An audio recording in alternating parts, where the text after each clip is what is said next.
যে মন্দিরে আমরা বসে আছি সেই মন্দিরের অধিষ্ঠাত্রী দেবী আমাদের ডানকুনি এবং ডানকুনি সারাউন্ডিং যে সমস্ত স্থান সমস্ত এলাকা জুড়ে সেই মা অধিষ্ঠাত্রী দেবী শ্রী শ্রী চামুন্ডা মা বসে আছেন। আমরা তার পূর্ণ পদকমলে আমাদের ভক্তিপূর্ণ প্রণাম নিবেদন করছি। আর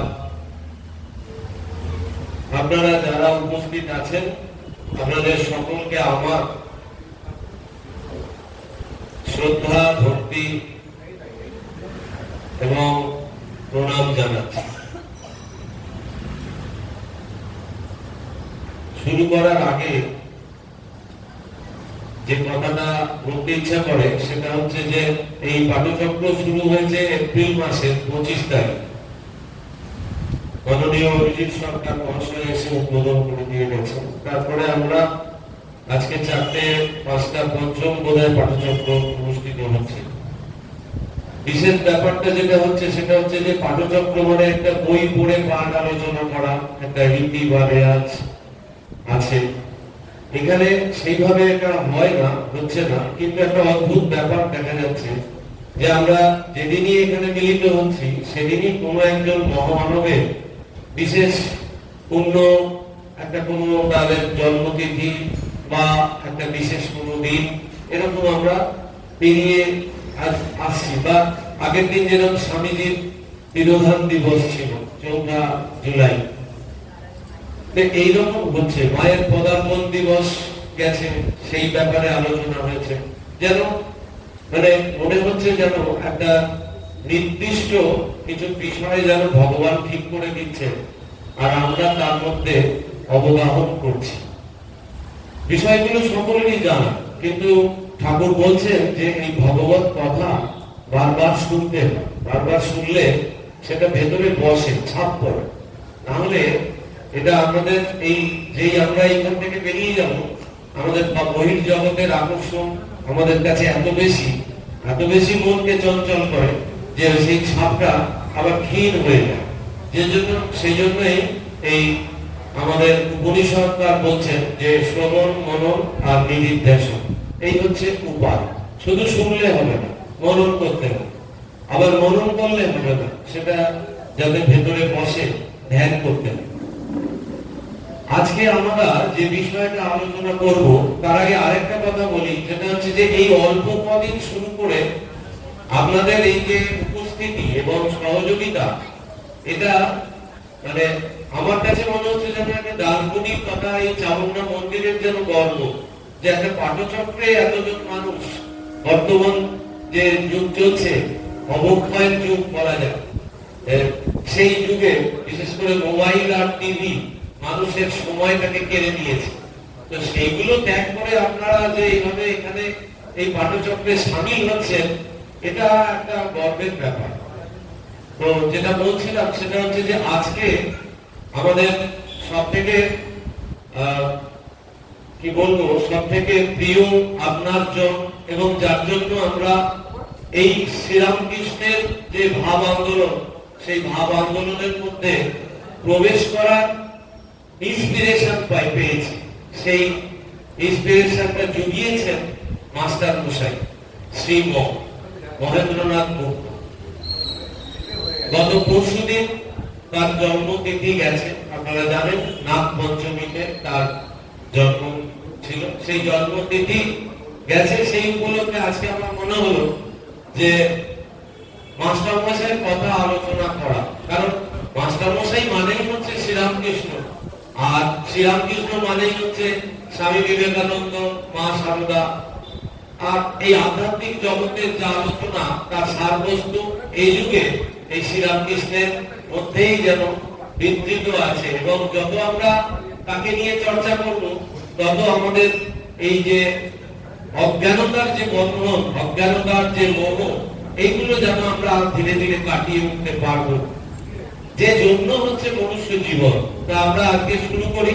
শুরু করার আগে আমরা ঠাকুরমা স্বামীজির প্রণাম মন্ত্র দিয়ে শুরু করব। ওম স্থাপকায় চ ধর্মস্য সর্বধর্মস্বরূপিণে অবতার পরিষ্কায় রামকৃষ্ণায় তে নমঃ।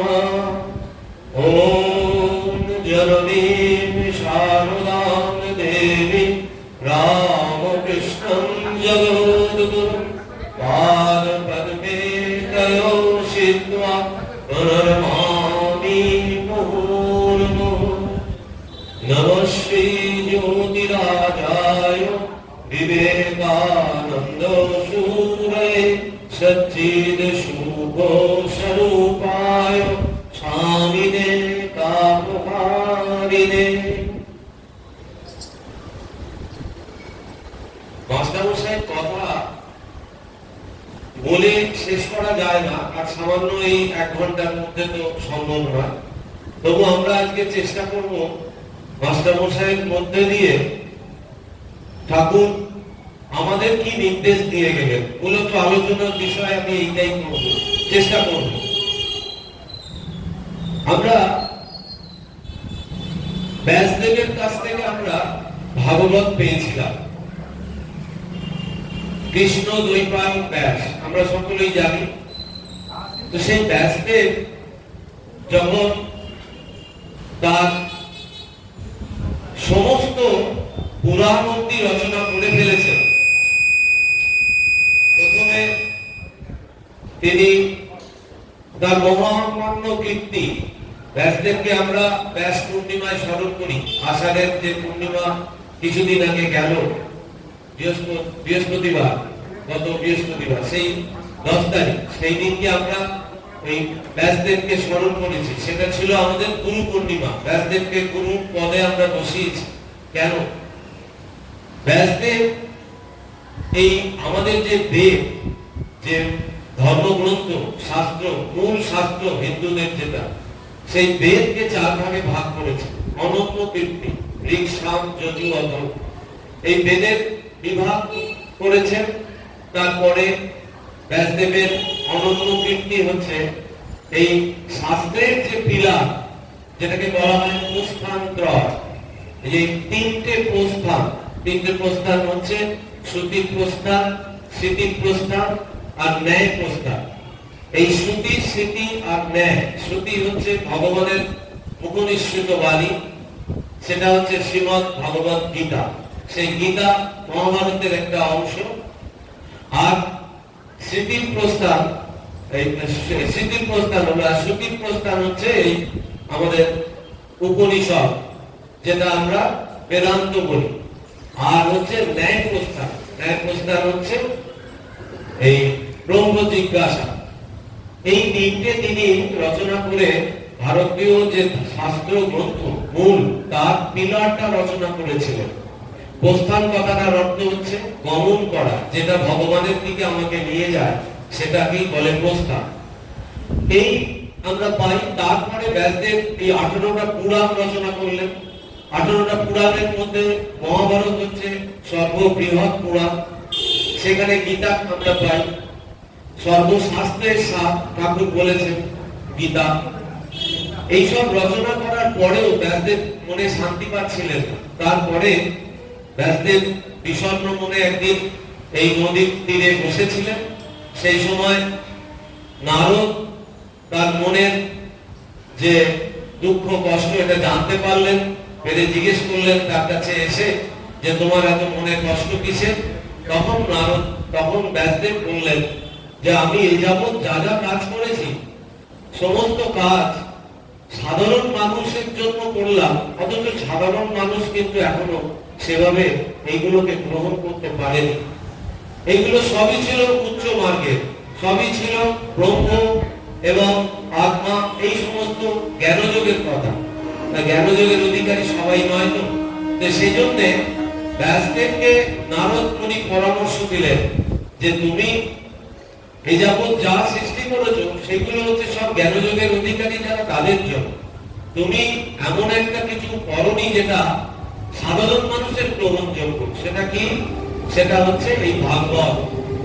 যে ভাগবত হচ্ছে ভগবানের লীলা কাহিনী, ভগবানের জন্ম বৃত্তান্ত থেকে তার অন্তিম অবধি যে লীলা। আমরা ভগবান বিষ্ণুকে পাই প্রথম, তারপরে বিষ্ণু পরে আমরা পরবর্তীকালে শ্রীকৃষ্ণকে পাই। শ্রীকৃষ্ণই হচ্ছে পুরুষোত্তম। এই শ্রীকৃষ্ণের বা ভগবানের যে লীলা কাহিনী যেখানে আছে সেটা হচ্ছে ভাগবত। এই ভাগবতের সঙ্গে আমাদের কিন্তু ডাইরেক্ট পরিচয় হয়নি। ব্যাসদেব লিখে গেছেন কিন্তু সেইটা প্রচার হয়নি প্রথমটা। তারপরে তিনি এর অধিকারী খুঁজছিলেন যে কাকে দিয়ে এটা প্রচার করানো যায়। তখন ওই কুরুক্ষেত্রের যুদ্ধের পর যে রাজা কি জানো না পরীক্ষিত যখন রাজত্ব চলছে তখন তিনি একটা ভুল কাজ করে ফেললেন। প্রজাবর্ষণ হয়েও তিনি এই একদিন বনে মৃগয়া করতে গেছিলেন। সেই সময় তার জল তৃষ্ণা পেয়েছিল। তিনি সমুখ কুটিরে এসেছিলেন পিপাসা মেটানোর জন্য। তখন এই মুনি ধ্যানরত ছিলেন। তাই ওই রাজা যেহেতু পরীক্ষিত, তার মনে খুব দুঃখ হলো যে জল পেল না বলে, তখন সেই মজা করার জন্য বাইরে একটা তক্ষক সাপ, মরা সাপ পড়েছিল। সেই মরা সাপটা তার গলায় দিয়ে চলে আসে। আর সেই দৃশ্যটা তার ছেলে দেখেছে। এই মুনি এবং মুনিদের ছেলে যারা, তারাও কিন্তু তপস্বী এবং তারাও মানে বিপুল ক্ষমতার শক্তির অধিকারী। তো সেই শ্রমিক মুনির পুত্র তখন ওই ঘটনাটা দেখে রাজা পরীক্ষিতকে শাপ দেয় যে তোমারও এই 7 দিনের মধ্যে তক্ষকের দংশনে মৃত্যু হবে। তো এই ঘটনা আমরা পাই। কিন্তু তারপরে যেটা হলো সেটা হচ্ছে এই রাজা পরীক্ষিত এত ভক্তবৎসল এবং এত ঈশ্বর নির্ভর, তিনি তখন মুনিদের কাছে জিজ্ঞেস করছেন যে আমার এই অবস্থায় কি করা উচিত, যে আমার তো 7 দিন পরে মৃত্যু, আমি জেনে গেছি, তাহলে আমার এখন কি কর্তব্য। তখন এই ব্যাসদেব তখন বললেন যে তোমার এখন এই ভাগবত শোনা উচিত, যেটাই ভগবানের যে লীলা আছে, লীলা কাহিনী, সেটা শোনা উচিত। তাহলে তুমি জন্ম মৃত্যুর পারে চলে যাবে যদি তুমি সেইভাবে এটাকে শ্রবণ করো। তো এই হচ্ছে ভগবানের কাহিনী। এবার অধিকারী ছাড়া এটা প্রচার হয় না। অধিকারী ভগবান নির্দিষ্ট করে রাখেন। তো রাজা পরীক্ষিতকে ভাগবত শোনাচ্ছেন। আমরা দেখছি যে ব্যাসদেবের পুত্র শুকদেব, এই শুকদেব আজন্ম জ্ঞানী এবং তিনি এই জঙ্গলে জঙ্গলে ঘুরে বেড়ান, এই লোকালয়ের মধ্যে থাকেন না। তো যাই হোক, সেটা আরেকটা কাহিনী। তাকে ডেকে আনা হলো। তিনি এই রাজা পরীক্ষিতকে নদীর ধারে কুটির করে বসে এই ভাগবত শোনাচ্ছেন, ভগবানের লীলা কাহিনী। আর সেখানে যত রাজা, অমাত্য, পণ্ডিত, জ্ঞানী, মুনি, ঋষি সবাই সেখানে সমবেত হয়েছে। কি না, এই ভগবানের লীলা কাহিনী শুনবে। এইটা এই ভগবানের নির্দিষ্ট আছে, যুগে যুগে চলে এবং ভগবান তার লোককেও নির্দিষ্ট করে রাখে তাকে দিয়ে কোন কাজটা করাবে। আমরা এই ভাগবত, ব্যাসদেবের ভাগবত পেলাম। পরীক্ষিত এই রাজা পরীক্ষিতকে শোনাচ্ছেন শুকদেব। কখন শোনাচ্ছেন? যখন তার মৃত্যুকাল উপস্থিত। আমরাও কিন্তু কেউ জানি না আমাদের মৃত্যু কখন, কিভাবে বা কবে হবে। আমরা ভাবি যে ওই 100 বছর মানুষের আয়ু, আমরাও বোধহয় ততদিন থাকবো, কিন্তু হঠাৎ হঠাৎ কাউকে না কাউকে চলে যেতে হয়। আমাদের মৃত্যুও কিন্তু সবসময় মাথার উপর ঝুলছে। তো সেই জন্য আমাদের যত যত আমরা ভগবানের লীলা, ভগবানের কথা শুনবো, তত তত কিন্তু আমাদের এই অজ্ঞানতার আবরণ সরে যাবে এবং মায়ার যে আবরণে আমরা আবদ্ধ হয়ে সংসারটাকে সত্য মনে করে আমরা সেই অনুযায়ী আচরণ করি, এইটা থেকে আমরা বেরোতে পারব। এই যুগে ভগবান আবার এলেন, শ্রীরামকৃষ্ণ অবতারে এলেন। শ্রীরামকৃষ্ণ অবতারে এসে আমরা দেখছি সেখানেও এই ভগবত কার একজন প্রস্তুত হয়ে আছেন।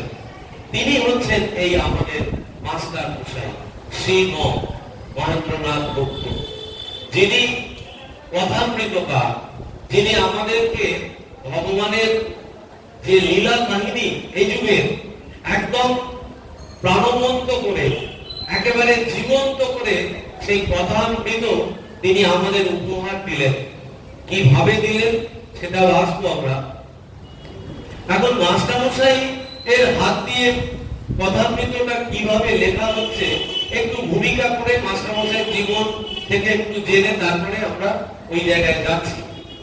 মাস্টারমশাই প্রতিদিন ঠাকুরের সঙ্গ করে বাড়ি ফিরে গিয়ে তার ছোটবেলা থেকে ডায়েরি লেখার অভ্যাস, তিনি ডায়েরিতে সব লিখে রাখতেন এবং সেটা শর্টে লিখতেন, শর্ট হ্যান্ডের মতো ভাষায় লিখতেন। পুরোটা তো লেখা সম্ভব নয়, তাই শর্টে লিখে রাখতেন যে আজকে ঠাকুরের সঙ্গে কি কি কথা হয়েছে। এইভাবে ডায়েরিটা লেখা চলছিল। একদিন আমাদের স্বামী শারদানন্দ মহারাজ ঠাকুরের ঘরে বসে আছেন, এই ভগবত প্রসঙ্গ চলছে, আর তিনি খুব মন দিয়ে শুনছেন এবং একটা ডায়েরি তার সঙ্গে আছে। ডায়েরিতে মাঝে মাঝে নোট করছেন আর লুকিয়ে রাখছেন। ঠাকুর যেই তাকাচ্ছেন আপনি লুকিয়ে রাখছেন। তখন ঠাকুরের দৃষ্টি গেছে। ঠাকুর তখন বলছে যে তুই অত মন দিয়ে কি শুনছিস? তখন বলছে মশাই আপনার কথা একটু ভালো করে শুনে লিখে রাখছি। ঠাকুর সঙ্গে সঙ্গে শারদানন্দ মহারাজকে বলছে এটার জন্য তোর এটা কাজ নয়, এটার কাজের জন্য লোক ঠিক করা আছে। মাস্টারমশাই ছিলেন সেই চিহ্নিত পুরুষ। আরেকটা ঘটনা, পঞ্চবটী তলায় যখন ঠাকুর সবাইকে নিয়ে সঙ্গ করছে তখন রামদত্ত, যে আমাদের কাকুরগাছির যা উদ্যানবাটির যিনি করেছেন, সেই রামদত্ত ওই রকম লিখে রাখছিলেন। তখন ঠাকুর তাকে বলছেন, রাম তুমি কি আবার ইকির বিকির করছো, মানে ওই লিখে রাখছো? বলছে এটা তোমার জন্য নয়। তার মানে আমরা এইগুলো থেকে বুঝতে পারি যে এই কথামৃত ঠাকুর কাকে দিয়ে লেখাবেন সেই লোকটা ঠাকুরের ঠিক করা আছে। তিনি হচ্ছেন এই মাস্টারমশাই। মাস্টারমশাই একেবারে নিরাভরণ, তিনি নিজেকে পুরোপুরি একেবারে গুপ্ত করে এই কাজটা করেছেন। মাস্টারমশাই দেখবেন কথামৃত পড়তে গেলেই দেখবেন কোন জায়গায় বলছেন শ্রী মম, কোন জায়গায় বলছেন মাস্টার, কোন জায়গায় বলছেন মণি, কোন জায়গায় বলছেন একজন ভক্ত। এইরকম ভাবে নিজেকে গুপ্ত রেখেছিলেন। তাই ঠাকুরের একটা কথাকে উনি মেনেছিলেন। ঠাকুর বলেছিলেন দেখো সংসারে দু ধরনের যোগী আছে, একটা হচ্ছে গুপ্ত যোগী আর একটা হচ্ছে ব্যক্ত যোগী। যে গুপ্ত যোগী সে কিন্তু ভগবানের নাম নেয় সবার আড়ালে, ভগবানকে সাধন ভজন করে সবার আড়ালে। ঠাকুরের এই নির্দেশটা মাস্টারমশাই অক্ষরে অক্ষরে পালন করেছেন। মাস্টারমশাই এই যে নাগ পঞ্চমীতে জন্মগ্রহণ করেছিলেন সেটা আমরা একটু দেখি যে তার সময়টা হচ্ছে 14ই জুলাই 1854। তার মানে 1836-এ ঠাকুরের আবির্ভাব আর 1854-এ মাস্টারমশাইয়ের আবির্ভাব 14ই জুলাই। 1261 31শে আষাঢ় শুক্রবার শতবিশা নক্ষত্র শ্রী নাগপঞ্চমী দিবসে তাহার অন্যতম অন্তরঙ্গ পার্ষদ মহেন্দ্রনাথ এবং বা মাস্টার মহাশয় কলকাতা শিমুলিয়া পল্লীস্থ শিবনারায়ণ দাস লেনে জন্মগ্রহণ করেন। এই মাস্টার মশাই ঠাকুরের সঙ্গে সঙ্গ করেছিলেন 1882 থেকে 1886 ঠাকুরের শরীর চলে যাওয়া পর্যন্ত।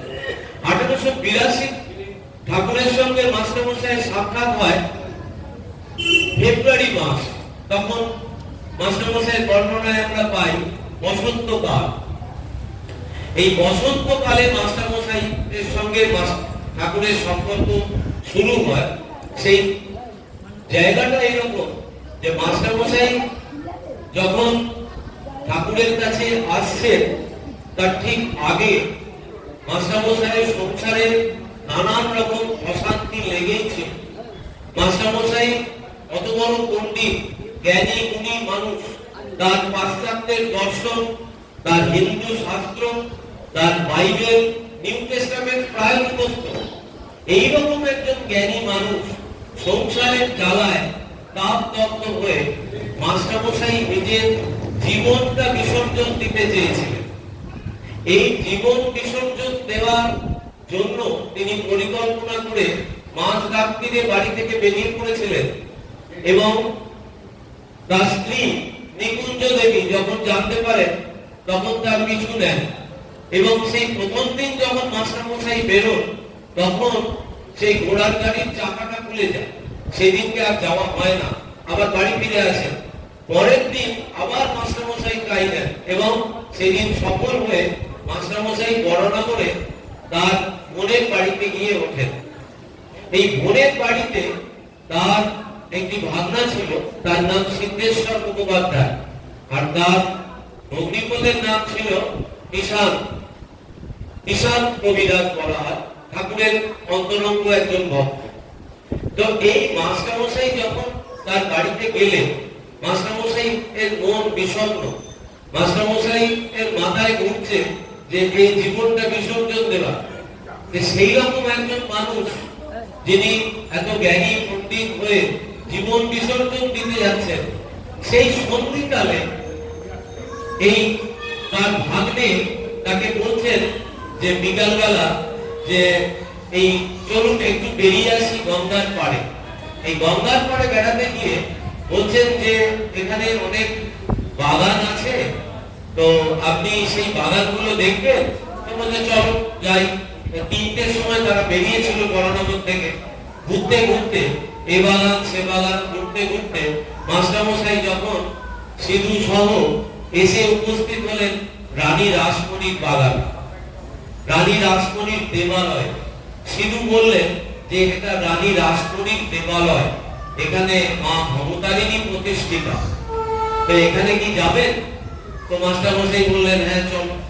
গেলেন, গিয়ে প্রথমেই তারা ঠাকুরের ঘরের যে এখন যেটা রানী রাসমণির স্ট্যাচু আছে, যে উত্তর দিকের বারান্দা, এই উত্তর দিকের বারান্দায় মাস্টারমশাই আর সিধু দুজনে এসে হাজির হলেন। মাস্টারমশাই ওই দরজা দিয়ে উঁকি মেরে দেখছেন যে এক ঘর লোক এবং সেই এক ঘর লোকের মাঝখানে একজন সাধু বসে আছেন, সাদা পোশাক পরিহিত। আর সেই সাধুর মুখে অবিরাম এই ভগবত প্রসঙ্গ হচ্ছে। মাস্টারমশাই পণ্ডিত মানুষ, চৈতন্য চরিতামৃত তার মুখস্থ। তিনি দেখছেন যে যেন এই পুরী ক্ষেত্রে স্বয়ং চৈতন্য মহাপ্রভু বসে আছেন, আর রায় রামানন্দ ভক্ত যারা মহাপ্রভু ছিলেন সবসময় মহাপ্রভুকে পরিবেশন করে রাখতেন, সেই রায় রামানন্দ ভক্তাদি সবাই যেন ওই পুরী ক্ষেত্রে বসে আছেন। মাস্টারমশাই এটা দেখছেন, দেখে মাস্টারমশাইয়ের আনন্দের সীমা নেই। তখন মাস্টারমশাই নিজে নিজে মনে মনে বলছেন যে আহা কি সুন্দর স্থান, কি সুন্দর দেবালয়, কি সুন্দর মানুষজন, আর কি সুন্দর কথা। এইটা মনে মনে স্ববোধোক্তি করছেন। করে তারপরে বললেন সিধুকে যে চলো একবার দেখি এই দেবালয়টা কেমন এবং মা ভবতারিণীকে একবার দর্শন করি, প্রণাম করি। তো তিনি বেরিয়ে এলেন, বেরিয়ে এসে দেবালয় দেখতে চলে গেলেন। ওই দ্বাদশ শিবলিঙ্গ দর্শন করলেন। তারপরে ভবতারিণী মায়ের কাছে গেলেন, গিয়ে ভবতারিণী মায়ের প্রণাম করলেন। করে তখন যখন ফিরছেন তখন এই সন্ধ্যা আরতির ঘন্টা বাজতে আরম্ভ করে দিয়েছে। এবার ধূপ ধুনো এইসব দেওয়া শুরু হয়ে গেল। মাস্টারমশাই তখন এইটা দেখতে দেখতে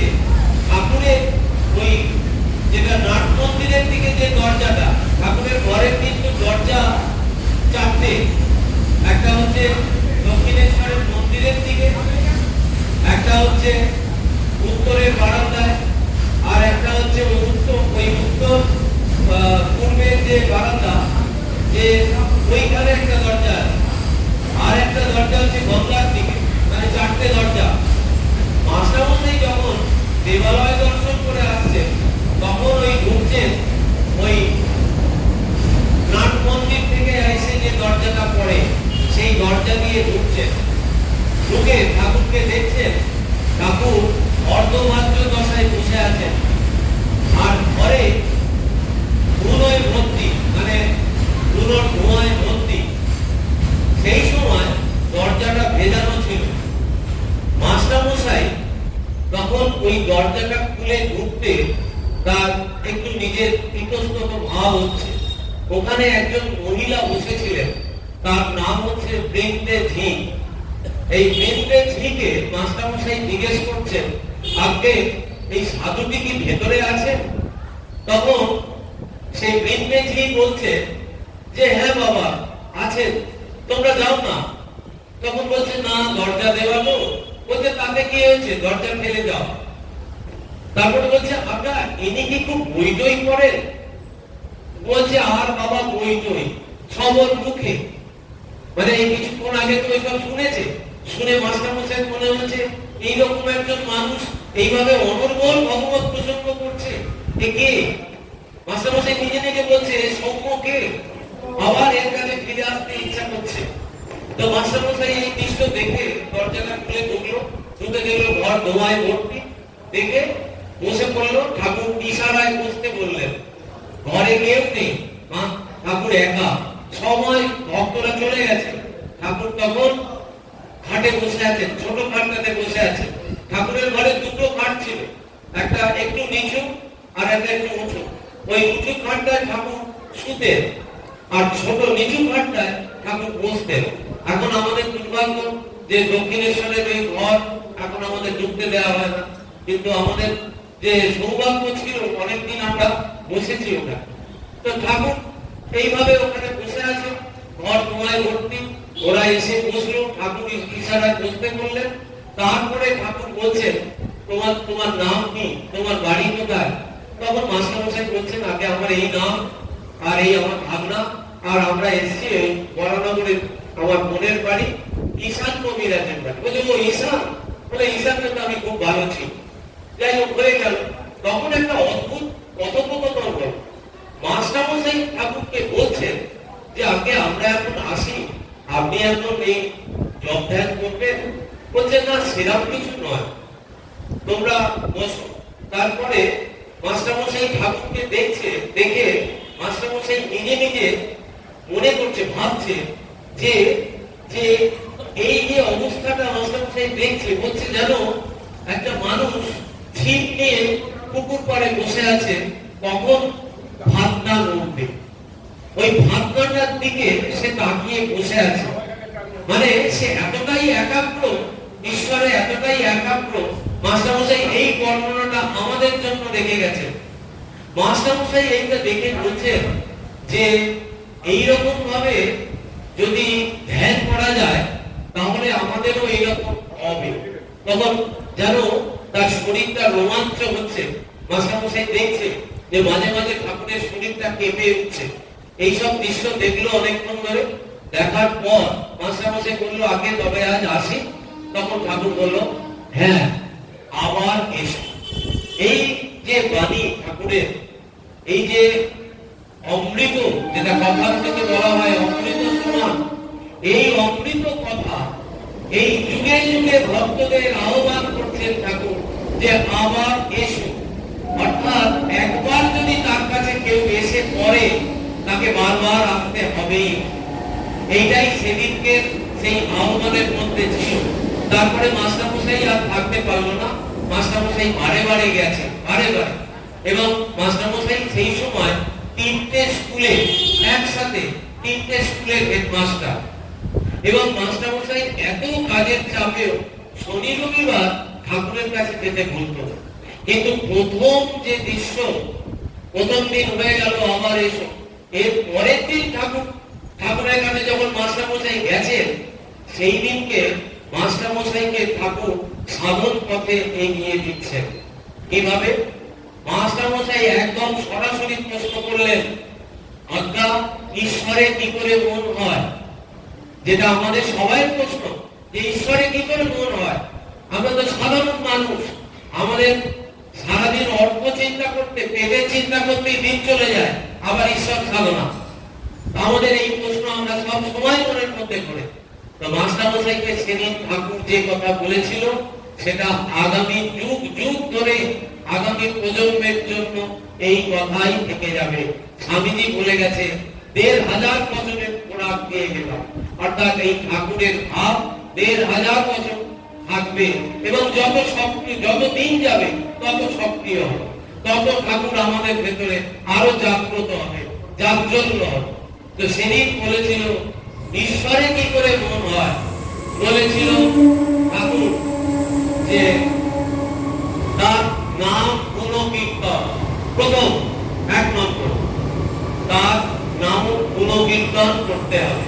যদি ঈশ্বরে মন রাখতে চাও তাহলে দুবেলা হরিনাম করো বা তার নাম করো। নাম মানে আমরা তো হরিনামটা খুব সহজ ভাবে জানি এবং হরিনামে খুব মুক্তিপদ হয়, ভক্তিভাব জানে।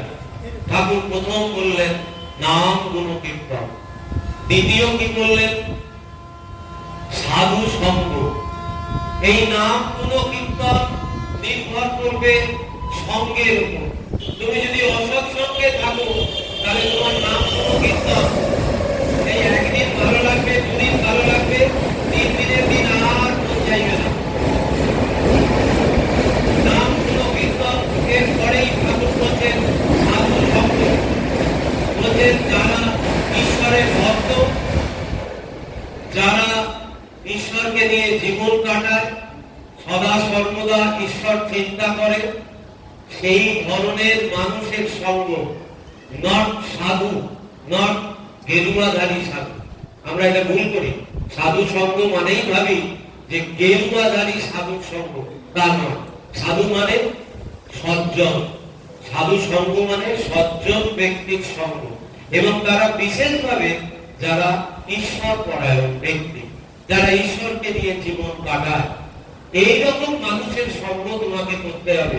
তাহলেই তোমার এই নামের রুচি হবে, যেটা মহাপ্রভু বলে গেছেন বৈষ্ণবদের অবশ্য পালনীয় নামের রুচি, বৈষ্ণব পূজন আর জীবে দয়া বলেছিলেন। ঠাকুর সেটাকে কারেকশন করে বলেছিলেন জীবে দয়া নয়, জীবে সেবা। এই নামের রুচি, নামের নাম গুণকীর্তন, এটা হচ্ছে প্রাথমিক শর্ত। তাকে যদি আরো ভোটাই করতে হয়, তাকে যদি আরো তীব্রতা আনতে হয়, তাহলে আমাকে সাধু সঙ্গ করতে হবে। সাধু সঙ্গের পরেই ঠাকুর বলছেন মাস্টারমশাইকে নির্জন বাস, অর্থাৎ ওই সাধু সঙ্গ যা শুনলাম, যা ঠাকুরের কথা শুনছি, সেইটাকে যদি ঠিক ঠিক মতো ভেতরে বসাতে হয়, অন্তরে নিয়ে আসতে হয়, উপলব্ধি স্তরে যদি নিয়ে আসতে হয়, তাহলে আমাকে নির্জন বাস করতে হবে। অর্থাৎ এই সংসারের কোলাহলের মাঝে আমার ভক্তি লাভ হবে না। আমাকে ভক্তি লাভ করতে গেলে নির্জন হতেই হবে। নির্জনে যদি আমি তার নাম গুণকীর্তন করি, তার নাম করি, তাহলে আমার ভক্তি বাড়বে। ঠাকুর নির্জন বাস প্রসঙ্গে বলেছেন, জিজ্ঞেস করা হয়েছে, মাস্টারমশাই জিজ্ঞেস করেছেন যে আজ্ঞা নির্জন বাস কতদিন? বলছে তার যদি 1 দিন পারো ভালো, 2 দিন, 3 দিন, 7 দিন, 1 মাস, 2 মাস, 6 মাস, 1 বছর পারলে। বলছে তাহলে ওই গাছ যখন চারা গাছ থাকে, ছোট ছোট গাছ যখন থাকে, তখন আমরা কিন্তু এই গাছগুলো বসিয়ে আমরা একটা বেড়া, চাঁচের বেড়া দিয়ে রাখি, যাতে করে এই গাছটা ছাগলের গরুতে না খেয়ে ফেলে। বড় হয়ে গেলে কিন্তু আর গাছকে বেড়া দিতে হয় না, জলও দিতে হয় না, ওটা আপনি বড় হয়। তাই ঠাকুর বলছেন যে যখন চারা গাছ থাকবে তখন বেড়া দিতে হবে। সেই জন্য এই নির্জন গাছ দরকার। এই নির্জন গাছটা যদি ঠিক ঠিক মতো হয়ে যায়, ওই চারা গাছটা যদি কুড়ি হয়ে যায়, তাহলে আর তোমার ভয় নেই। নির্জন গাছের পর বলছেন নিত্য অনিত্য বিচার, যে কোনটা নিত্য আর কোনটা অনিত্য। কোনটা তোমাকে ঈশ্বরের দিকে নিয়ে যাবে আর কোনটা তোমাকে ঈশ্বরের বিপরীতে নিয়ে যাবে, মানে বিষয়ের দিকে নিয়ে যাবে, এইটা বিচার করতে হবে। অর্থাৎ কোনটা সৎ কোনটা অসৎ এইটা জানতে হবে। সৎ মানে ওই সত্য কথা বলা মিথ্যে কথা বলা ওই সৎ নয়। সৎ মানে হচ্ছে যেটা চিরন্তন আছে, যেটা হচ্ছে আমার স্বরূপ আত্মা, সেই আত্ম উপলব্ধি স্তরে যেটা আমাকে নিয়ে যাবে সেটাই সৎ, আর যেটা আমাকে দৈহিক স্তরে নিয়ে যাবে সেটাই অসৎ। তারপরে বললেন বিশ্বাস, নির্জন দাস নিত্যানন্দ বিচার, তারপরে বলছেন বিশ্বাস। বলছে এইগুলো যদি তুমি ঠিক ঠিক মতো যদি পালন করো তাহলে তোমার ভয় নেই। এরপরে মাস্টারমশাই যত দিন যাচ্ছে, প্রথম দর্শনে এই হলো, দ্বিতীয় দর্শনে এই, তৃতীয় দর্শনে মাস্টারমশাইয়ের অহংকারটা একবারে ভেঙে চুলে চুরমার করে দেবে। ঠাকুর যখন মাস্টারমশাইয়ের সঙ্গে কথোপকথন হচ্ছে তখন ওই মৃন্ময়ী প্রতিমা চিন্ময়ী, মৃন্ময়ী নয়, তুমি ওটা মাটি দেখছো কিন্তু ওটা চিন্ময়ী প্রতিমা। তখন মাস্টারমশাই বলছে আগে তাহলে তো কলকাতার লোকেদের বুঝিয়ে দিতে হয়। তখন ঠাকুর বলছেন যে ওই তোমাদের কলকাতার লোকেদের এক কথা, কেবল বুঝিয়ে দাও, কেবল লেকচার দাও, নিজে কিছু করবো না আর লোককে জ্ঞান দেবো, এইটা হচ্ছে তোমাদের স্বভাব। তো ঠাকুর সেই দিন এই কথা বলেছিলেন মাস্টারমশাইকে। মাস্টারমশাইয়ের নিজেই লিখছেন মাস্টারমশাই যে মাস্টারের অহংকার দর্প চূর্ণ হলো। মাস্টারমশাই এত পণ্ডিত এত জ্ঞানী, কিন্তু মাস্টারমশাই জ্ঞান কাকে বলে আর অজ্ঞান কাকে বলে মাস্টারমশাই জানতেন না। তাই মাস্টারমশাই তর্ক করেছিলেন কি ব্যাপারে। মাস্টারমশাই যখন জিজ্ঞেস করলেন আগে তোমার স্ত্রী কি বিদ্যা না অবিদ্যা, মাস্টারমশাই ভাবলেন যে বিদ্যা অবিদ্যা মানে ঠাকুর বলছেন যে বই পড়েছে না বই পড়েনি। তখন ঠাকুর বলছে, তখন মাস্টারমশাই ঠাকুরকে বলছেন যে আজ্ঞা এমনি ভালো তবে অজ্ঞান। তখন মাস্টার বলছে যে ও তুমি বোধহয় খুব জ্ঞানী। মাস্টারমশাই আবার অহংকার চূর্ণ হচ্ছে। তখন ঠাকুর বলছে এককে জানার নাম জ্ঞান আর অনেক জানার নাম অজ্ঞান। এই হচ্ছে জ্ঞান আর অজ্ঞানের সংজ্ঞা। ঠাকুর সেদিন মাস্টারমশাইকে দেওয়ার ফলে মাস্টারমশাইয়ের অহংকার চুরমার হয়ে গেল। মাস্টারমশাই বাড়ি ফিরে গেলেন আর দিন রাত ঠাকুরের চিন্তা করছেন। এইভাবে মাস্টারমশাই ঠাকুরের শরীর চলে যাওয়ার পর প্রায় 50 বছর জীবিত ছিলেন এবং সেই 50 বছরে মাস্টারমশাই ঠাকুরকে ছাড়া আর দ্বিতীয় কথা বলেন। মাস্টারমশাই তার মডেল স্কুলের উপরে একটা ছাদ ছিল, সেই ছাদে তুলসী গাছ এবং এই পঞ্চকোটি থেকে ডাল ভেঙে নিয়ে গিয়ে টবে বসিয়ে তিনি একটা ওখানে পঞ্চকোটি রচনা করেছিলেন এবং সেখানে শ্রী শ্রী মা গিয়ে দুর্গাপুজো ওখানে আরম্ভ, দুর্গাপুজো শুরু করে দিয়েছিলেন।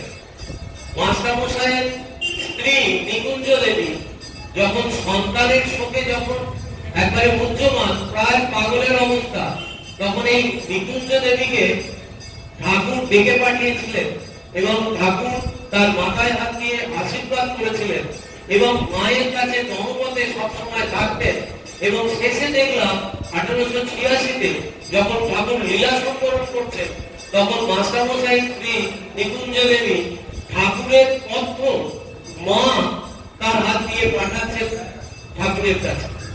তো এই হচ্ছে মাস্টারমশাইয়ের সঙ্গে সম্পর্ক, যে ভাগবত রচয়িতা আর ভগবান আর ভক্ত এই তিনে মিলে এক হয়ে যায়। ঠাকুরের একটা দর্শন হচ্ছে দক্ষিণেশ্বরে ঠাকুর এই গোবিন্দের মন্দিরে একদিন বসে আছেন। তিনি দেখছেন যে ওখানে ওই কাঠে রেখে ভাগবত গ্রন্থখানা রাখা আছে, ওটা পাঠ হবে বলে। আর সেদিন দেখছেন একটা অদ্ভুত দর্শন হচ্ছে। দেখছেন শ্রীকৃষ্ণের এই কপাল থেকে একটা জ্যোতি বেরিয়ে এই ভাগবতকে স্পর্শ করছে আর এই ভগবতকে স্পর্শ করে ঠাকুরের হৃদয় মধ্যে স্পর্শ করছে। এই দৃশ্যটা দেখার পর ঠাকুরের ধারণা হলো যে ভাগবত ভক্ত ভগবান অর্থাৎ এই তিন হচ্ছে এক, যে ভাগবত কার অর্থাৎ ভাগবত স্বয়ং, আর যে ভক্ত যে ভগবত শুনে, যে ভগবত ভালোবাসে, আর যে ভগবানের ওই লীলা যেখানে লেখা আছে, এই তিন হচ্ছে এক। তো এই যুগে এই শ্রীরামকৃষ্ণকে মাস্টার মশাই যেভাবে আমাদের কাছে 50টা বছর দেখিয়ে গেলেন, এটা একটা আদর্শ গৃহীর জীবন। আমরা অনেকেই একটু ধর্মপথে এগোতে গিয়েই আমরা দেখবেন ভাবি যে এই বোধহয় এই সংসার ধর্ম না করলেই ভালো, এই সন্ন্যাসীরাই খুব ভালো আছে, এই সন্ন্যাসী হতে পারলে আমারও মনে হয় ওই রকম অনুভূতি হয়ে যেত। তা নয়, আদর্শ গৃহী হওয়া আদর্শ সন্ন্যাসীর থেকে অনেক কঠিন। মাস্টারমশাই দেখাচ্ছেন তার জীবন। দু একটা বলি। মাস্টারমশাইকে ঠাকুর বলেছিলেন, মাস্টারমশাইয়ের প্রশ্নের উত্তরে মাস্টারমশাই জিজ্ঞেস করেছিলেন আজকে সংসারে কি করে থাকতে হবে। মাস্টারমশাইকে ঠাকুর বললেন সংসারে থাকবে দাসীর মতো। আর অনেকগুলো উদাহরণ দিয়েছেন, তার মধ্যে দাসীর মতো। আর বলেছেন কচ্ছপ যেরকম জলে চলে বেড়ায়, এই কচ্ছপের মতো থাকতে হবে। আর আড়ায় তার ডিমগুলো আছে, সেই ডিমের দিকে নজর। তারপরে বললেন যে কাঁঠাল ভাঙলে হাতে তেল মেখে কাঁঠাল ভাঙতে হয়, অর্থাৎ ওই ভক্তিরূপ তেলটা যদি হাতে মেখে নেওয়া হয় তাহলে কাঁঠালের আটাটা জড়ায়। অর্থাৎ সংসার করতে গেলে তোমাকে ভক্তি লাভ করে সংসার করতে হবে। আর কি এই সংসারটা তারই সংসার, এইটা জেনে সংসার করতে হবে, তাহলে সংসারটা মিথ্যা নয়। কিন্তু তাকে না জেনে যদি তুমি সংসার করো তাহলে তুমি আরো জড়াবে এবং আরো বিপদগামী হবে। তাই বললেন সংসারে থাকবে দাসীর মতো হয়ে। সেই উদাহরণস্বরূপ মাস্টারমশাই তার জীবনে দেখাচ্ছে কিভাবে দাসীর মতো হয়ে থাকা যায়, পালন করছে ঠাকুরের প্রতিটা কথা। একদিন রাত্রি হয়ে গেছে, মাস্টারমশাইয়ের যে পার্শ্বচর জগবন্ধু, সেই জগবন্ধু তার সঙ্গী ছিল। সেই জগবন্ধুর সঙ্গে মাস্টারমশাই ফিরছেন রাত্রিবেলা। এই ফেরা তখন রাত্রি প্রায় 12টা বাজে। মাস্টারমশাই বলছেন যে জগবন্ধুকে যখন আমার স্ত্রীতে ঢুকেছেন তখন বলছেন দেখো তো এখানে কোনো এই বিহারীদের দোকান টোকান খোলা আছে কিনা। বলছে কেন? তখন বলছেন যদি দুধ পাওয়া যায় একটু দেখো, আর যদি একটু রুটি পাওয়া যায়। বলছে কেন? আপনার তো বাড়িতেই আছে, আপনি বাড়িতে চাইলেই তো পাবেন। বলছে না না, ওদেরকে কেন বিরক্ত করবো। মাস্টারমশাই ওই রাস্তা থেকে দুধ এবং দুটো রুটি জোগাড় করে উঠলেন এবং জগবন্ধুকে বলছেন দেখো এই খাবারেরও দরকার ছিল না, ঘরে ঠাকুরের প্রসাদ আছে, ওই খেলেই আমার পেট ভরে যায়। বলছেন যে খালি ওষুধ খেতে হবে, তাই এই দুধ রুটির ব্যবস্থা করতে হচ্ছে। জগবন্ধু অবাক হয়ে যাচ্ছে। সিঁড়ি দিয়ে উঠতে উঠতে জগবন্ধু বলছে একবার একটু বাড়িতে কাউকে ডাকি, মানে নিকুঞ্জ দেবীকে খবর দিই বা কাউকে খবর দিই। বলছে না না, ওদের বিরক্ত করো না, আমি রাত্রির করে আসছি, আমার কোনো অধিকার নেই ওদেরকে বিরক্ত করা। এই হচ্ছে দাসীর মতো থাকে।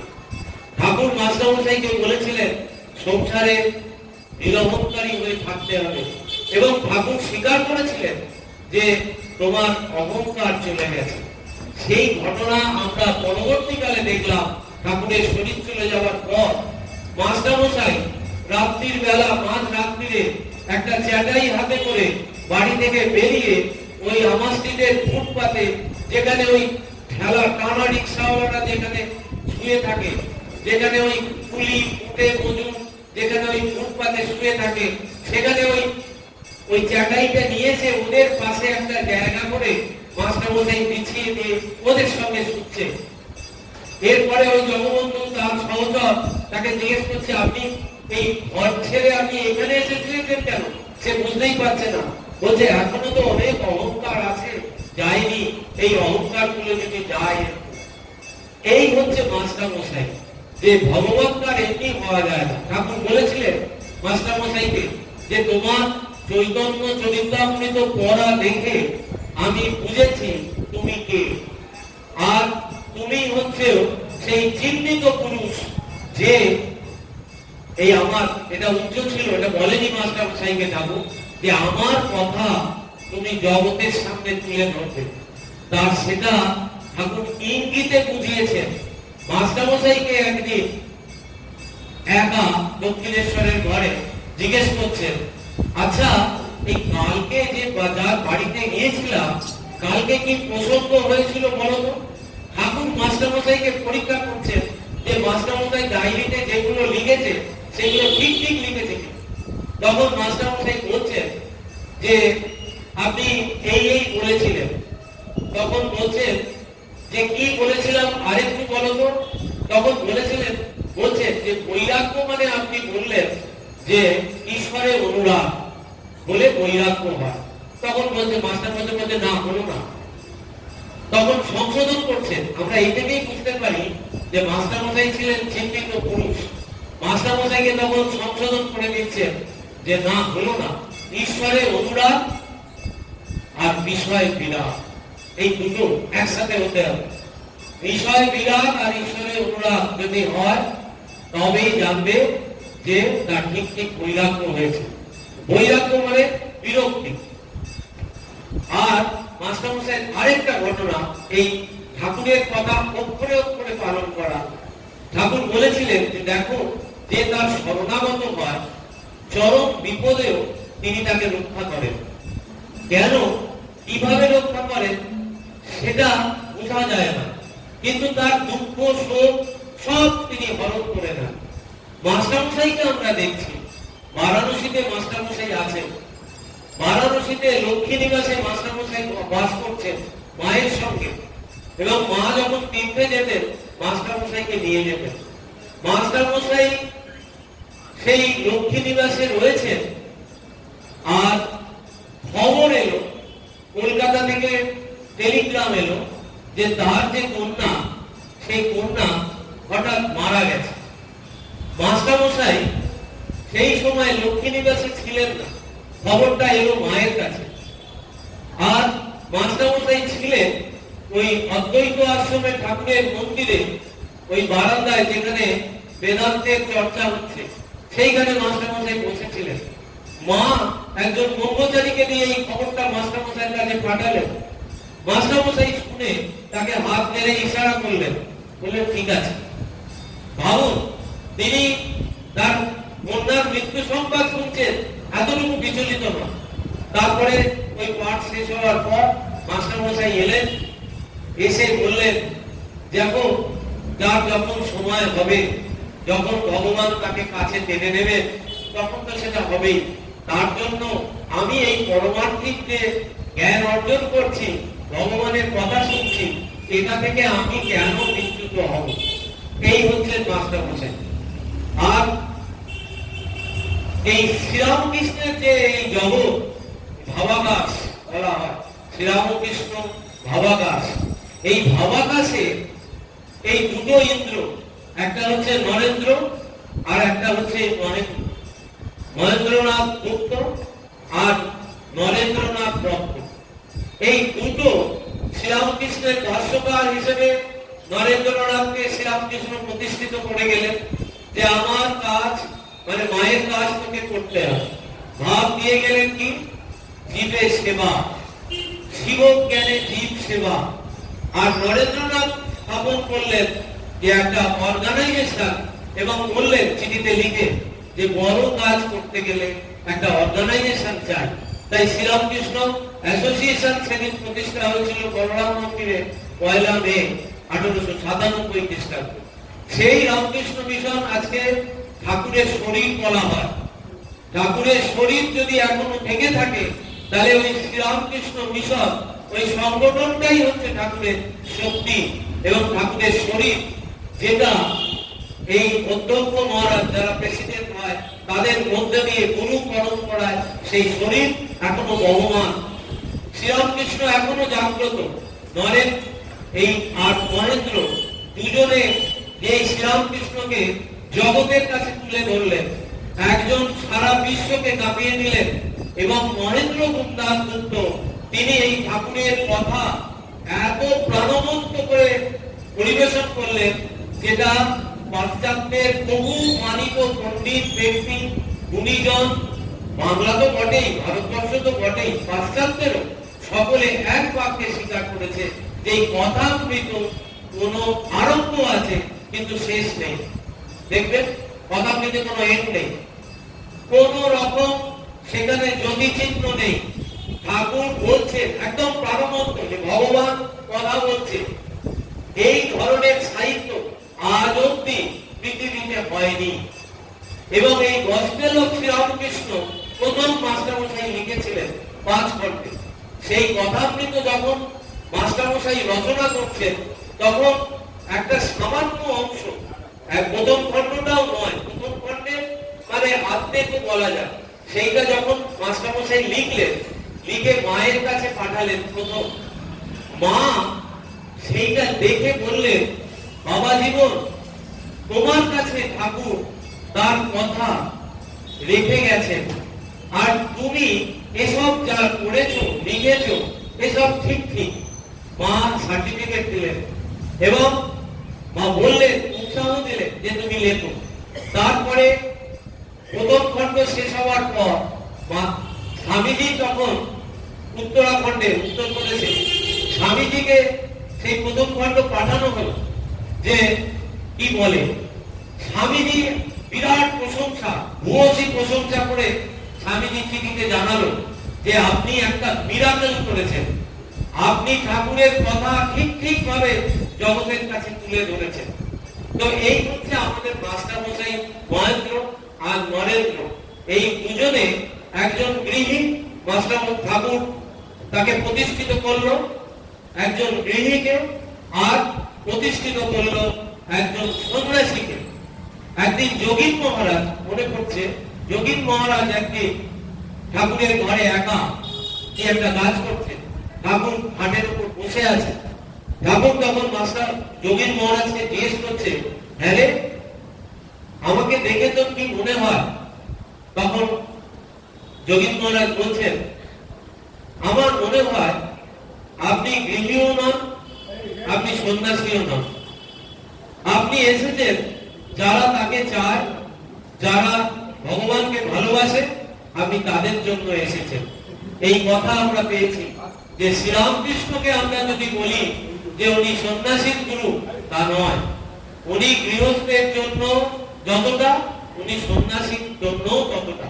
এবং এই যুগে শ্রীরামকৃষ্ণ যে ভাব, এই ভাব হচ্ছে সর্বোত্তম ভাব।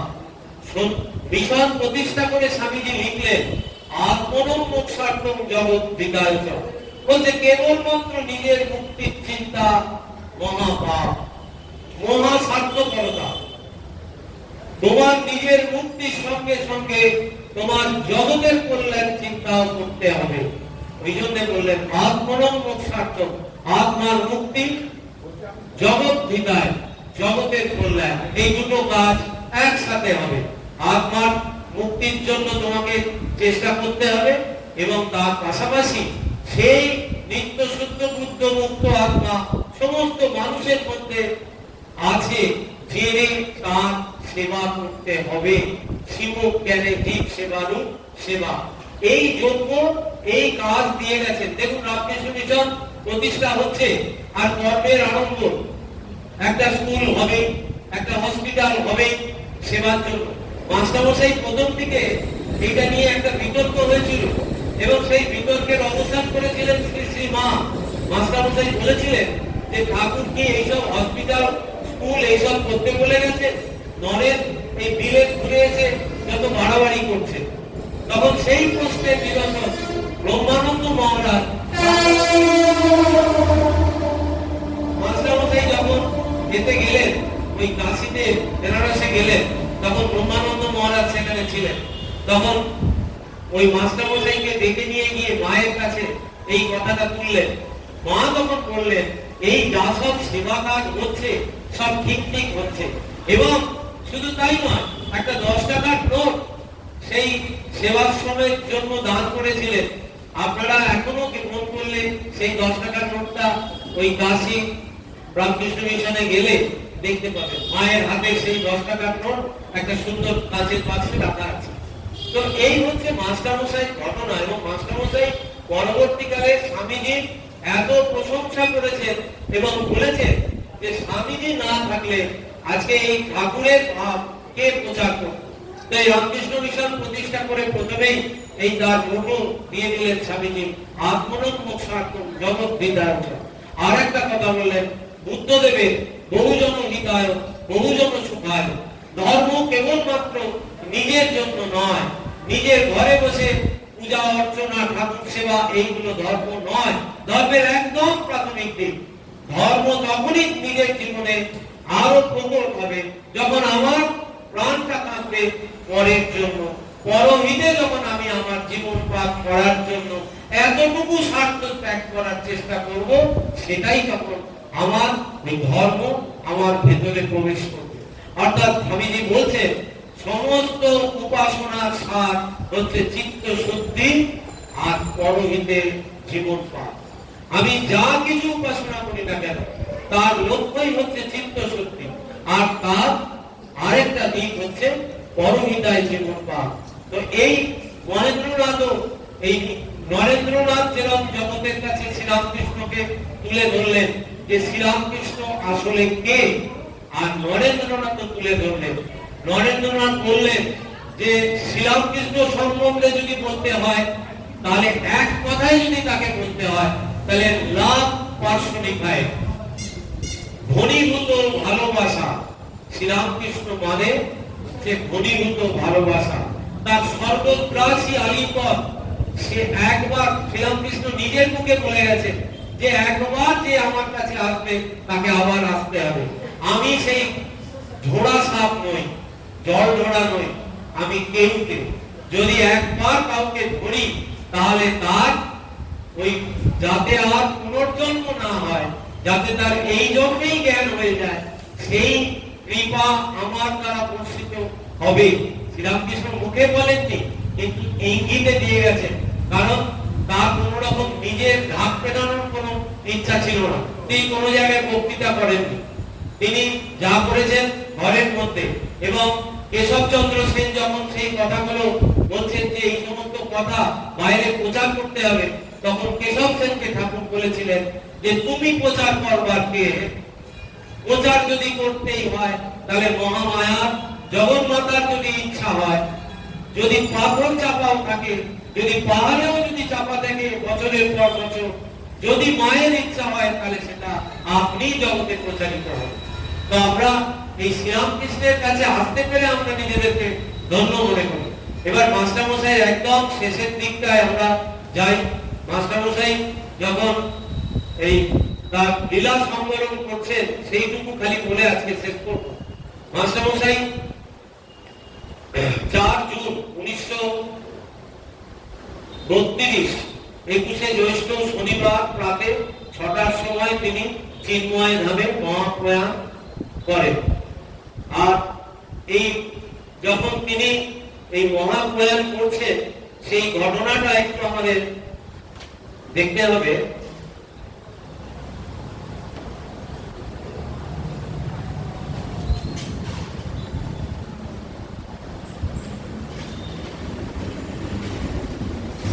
মাস্টারমশাই রাত্রিবেলা খাওয়া দাওয়া করে শুয়েছেন, শুয়ে মাস্টারমশাই তখনও ঘুমোচ্ছেন এবং সন্ধ্যে থেকে বলছেন শরীরটা ঠিক নেই, একটা হাতে একটা পেন হচ্ছিল। মাস্টারমশাই তার আগে কদিন ধরেই শরীর খারাপ গেছে। তো সেইখানে আমরা দেখছি যে রাত্রিবেলা তার স্ত্রী, তার জ্যেষ্ঠ পুত্র প্রভাসবাবু, অন্যান্য 2-1 আত্মীয় এসেছেন। তার হাতের ব্যথার জন্য যেমন সাধারণত তাপ দেন সেই রূপ তারা দিচ্ছেন। রাত্রি 3টার সময় তাকে একজন ডাক্তার ঔষধ দেন। যন্ত্রণায় অত্যন্ত কাতর হওয়ায় এবং সকাল 5টার সময় বমি হওয়ায় প্রভাসবাবু আবার ডাক্তারের নিকট যান। সকাল 6টার কিছু পূর্বে তিনি বলেন, আমার শ্বাস আসছে, আমাকে ভালো করে শুইয়ে দাও। এই সময় তাহার সহধর্মিনী ও বলাইবাবু তাহার নিকট উপস্থিত ছিলেন।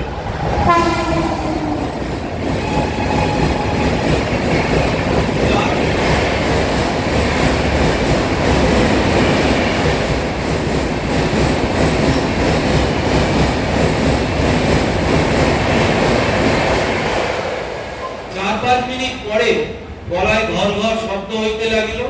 এই সময় তিনি বলেন, গুরুদেব, মা কোলে তুলে নাও। এই বলিয়া তিনি চক্ষু মুদ্রিত করিলেন। ইহার 8-10 মিনিট পরে দেখা গেল তাহার শরীর নিস্পন্দ, তিনি সমাধিস্থ। তারপরে লিখছেন, ধন্য ঠাকুর, ধন্য তাহার লীলা। এইটার লেখক লিখছেন, ধন্য ঠাকুর, ধন্য তাহার লীলা, ধন্য তাহার লীলা সহচর, আর ধন্য তাহার ভক্তগণ। এই ভক্তগণের কেন্দ্রস্থলে আদর্শ ভক্তগণের মাস্টার মহাশয়।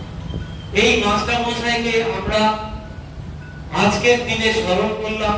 এই পবিত্র তীর্থে বসে মা চামুণ্ডার কে সাক্ষী রেখে মা চামুণ্ডার পদতলে বসে আসুন আমরা সকলে মাস্টার মশাইকে আমাদের শ্রদ্ধার্ঘ নিবেদন করি এবং তার শ্রী চরণ কমলে প্রণতি জানাই, এবং আমরা যেন তার কথায় সমৃদ্ধ হতে পারি, এবং আমরা যেন আমাদের আধ্যাত্মিক জীবন আরো যেন সুবল। ওম শান্তি শান্তি শান্তি। হরি ওম তৎসৎ। শ্রী রামকৃষ্ণার্পণমস্তু।